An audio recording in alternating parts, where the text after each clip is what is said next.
Hello and welcome to Painting Panzers. My name's Christian and today we've got another 172 World War II figure. It's another plastic figure for the channel. It is a World War II Russian figure from esci/Italeri. So this is one of many tutorials I've got on this sort of subject of the 172 Toy Soldier series. So if you're interested in all of this and you're new to the channel, please do go check out some of my other videos on the matter. I think you guys will have a lot of fun with them and hopefully it will teach you a thing or two. Alright. Enough of all of that, let's get straight into this video. Now this set is the old esci set, or these can be found on the old esci set, as well as Italeri. I believe they use these as well, so if you can pick up one of those sets, this is what you're going to find inside. Some variety, not a lot, but there's enough there to have a little bit of fun with the set. So if you're painting your 172 Russian Infantry, regardless of if it's esci or not, you want to start by giving the base uniform a coat of US field drab. Now I do know that sounds a little bit silly, bit of counterproductive, a US field drab, right?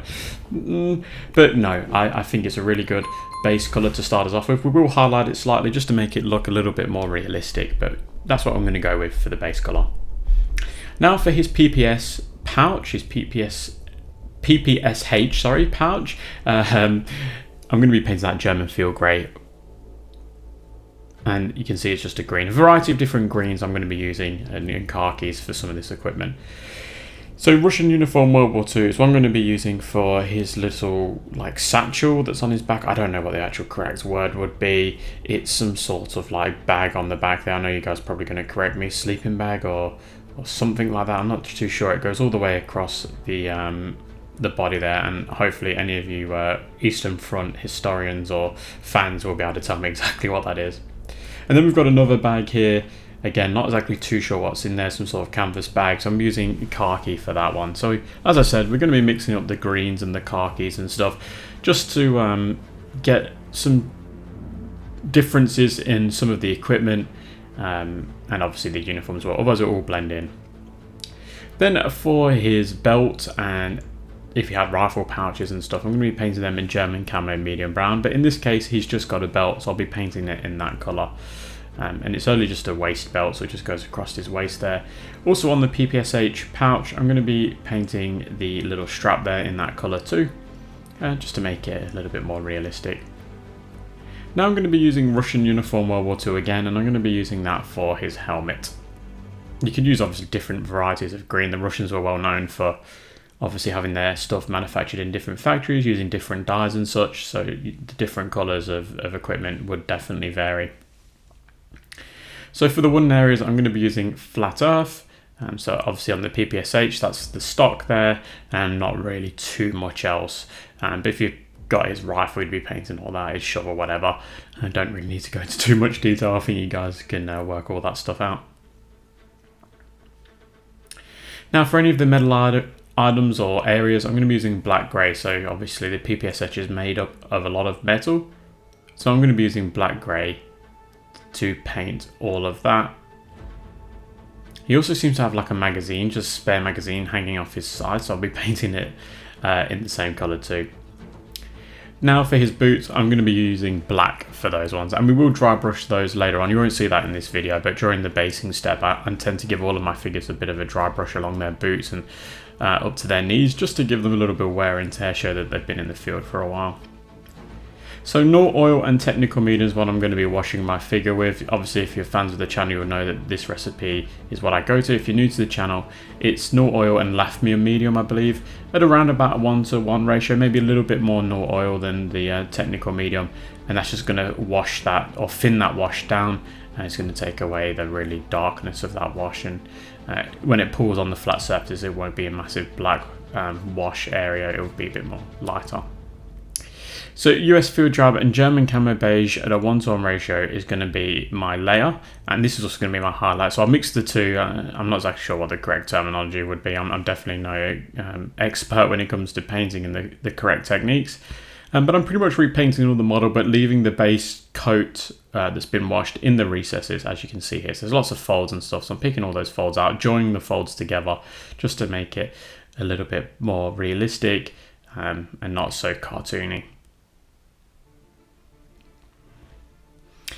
Now with the helmet, I actually just watered down some of this Russian uniform World War II, mixing some German camo beige World War II at a 1:1 ratio, and I've actually watered it down slightly, so I'm just slowly applying it on around the helmet, making it brighter on the top, brighter on the lip of the helmet, and then obviously darker towards the midway point of the helmet.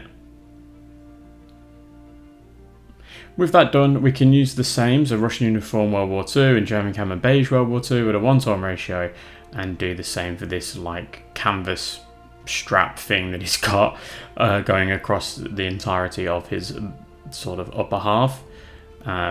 Again, lots of grooves in there, so it makes painting this very, very easy.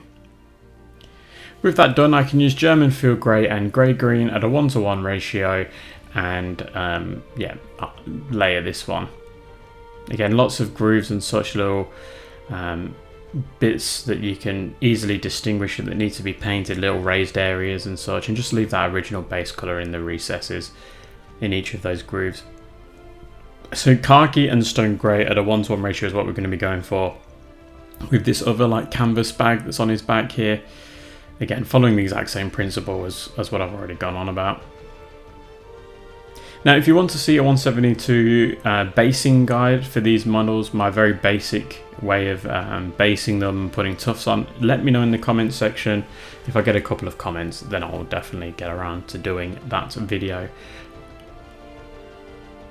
Now, for the belt, I'm going to be going over that in German camo medium brown and orange brown at a 1:1 ratio. You can see I'm just picking out all the little bits of detail. Don't forget that PPSH pouch as well, the little strap that we've got there. So we've got that done, which is good. And then you can just tidy up the belt area. Then for the wood, I'm using flat earth and orange brown at a 1:1 ratio, and I'm just scratching in the wood. So just letting the tip of my brush, which is a Rosemary & Co. Kalinsky Sable size 0 brush, it's in the video description anyway, if you're interested, and I'm just scratching in the detail to give it some sort of resemblance of like wood grains.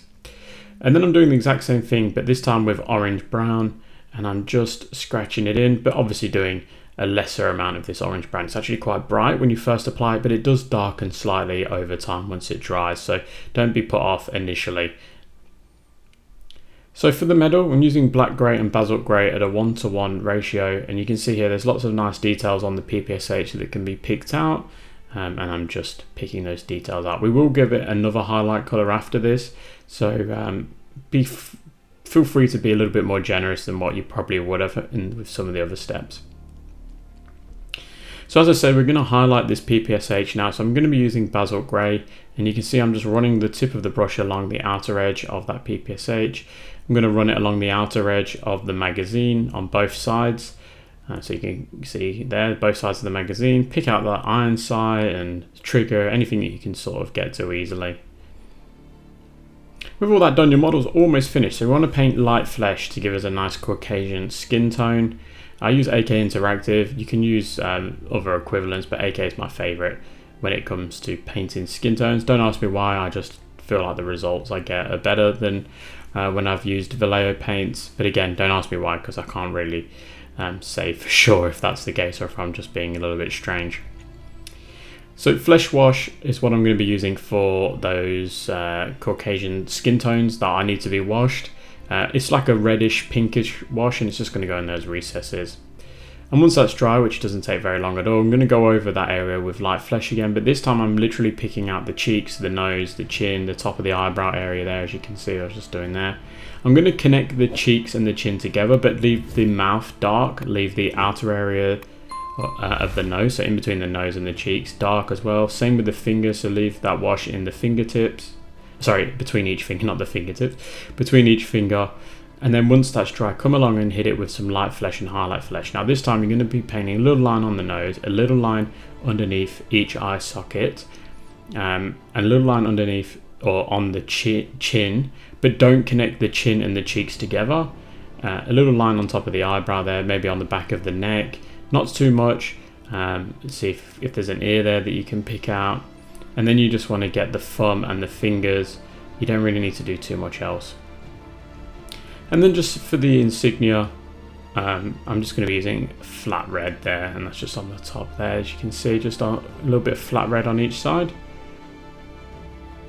And then there we go, we've got our 172 Russian World War II esci figure done, and he looks great.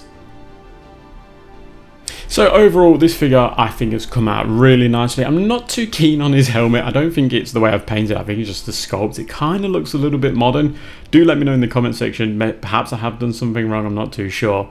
But yeah, just leave me thinking that it might be just slightly off. But overall, really enjoyed this. I'm enjoying painting these 172 scale figures, and I know my viewers are too, because they seem to be my most popular videos so far. So let me know in the comment section if you want me to keep going with all this. You guys have been asking for moderns. I say this every video. I will be doing moderns, don't worry. But if there's anything else you want added, please do let me know.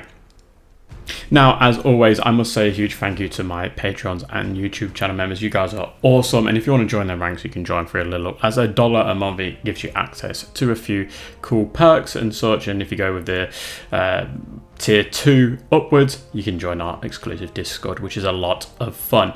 And as always, I've got to mention my Panzer Aces. So that's Patrick, Oscar, James, Panzer Jim, Colin, Lack of Foresight Gaming, Mike, Mikey, Eric, Rothgar, and Jonathan. You guys are all champions. Thank you so much for being those aces. Alright guys, don't forget to drop me a comment below, but until then, I'm going to catch you at the next one.